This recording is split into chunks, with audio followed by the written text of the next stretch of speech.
મહીસાગર જિલ્લાના ગોધરા તાલુકામાં કાજુના રોપા વિતરણનો કાર્યક્રમ યોજાયો। ગ્રામીણ મહિલાઓ આર્થિક રીતે સદ્ધર બને તે હેતુથી જિલ્લા ગ્રામ વિકાસ એજન્સી દ્વારા કાજુના રોપાનું વિતરણ કરાયું। મહીસાગર જિલ્લાના ગોધરા તાલુકા ખાતે ગ્રામીણ મહિલાઓના આર્થિક ઉત્થાન અને સ્વરોજગારીના હેતુસર કાજુના રોપા વિતરણનો એક વિશેષ કાર્યક્રમ ઉમંગભેર યોજાયો।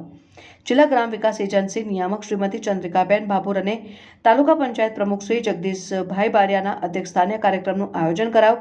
કાર્યક્રમના અધ્યક્ષસ્થાનેથી તાલુકા પંચાયત પ્રમુખ શ્રી જગદીશભાઈ બારિયાએ બહેનોને માર્ગદર્શન આપતા જણાવ્યું હતું કે સરકારની વિવિધ યોજનાઓનો લાભ લઈ મહિલાઓ દરેક ક્ષેત્રમાં આગળ વધી રહી છે। જિલ્લા ગ્રામ વિકાસ એજન્સીના નિયામક શ્રીમતી ચંદ્રિકાબેન ભાભોરે પ્રાસંગિક ઉદ્બોધનમાં જણાવ્યું હતું કે કાજુના રોપાના વાવેતરથી બહેનોને લાંબા ગાળે ઉમદા આર્થિક રોજગારી પ્રાપ્ત થશે અને તેમણે વધુમાં ઉમેર્યું હતું કે કાજુના બે રોપા વચ્ચે જે જગ્યા ખાલી રહે છે તેમાં લીલા શાકભાજી જેવા આંતર પાકો ઉગાડીને બહેનો ટૂંકા ગાળામાં પણ સારી આવક મેળવી શકે છે અને આ પદ્ધતિથી બહેનો પોતે પગભર બનશે અને અન્ય જૂથની મહિલાઓને પણ સ્વાવલંબી બનવા માટે પ્રેરણા આપશે।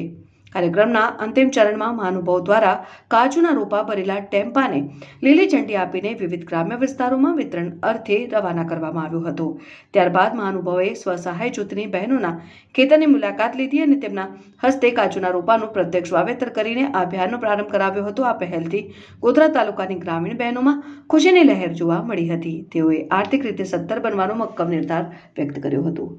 પાટવી ગુજરાતી ન્યૂઝ સેવ રાજુ સુભાઈ।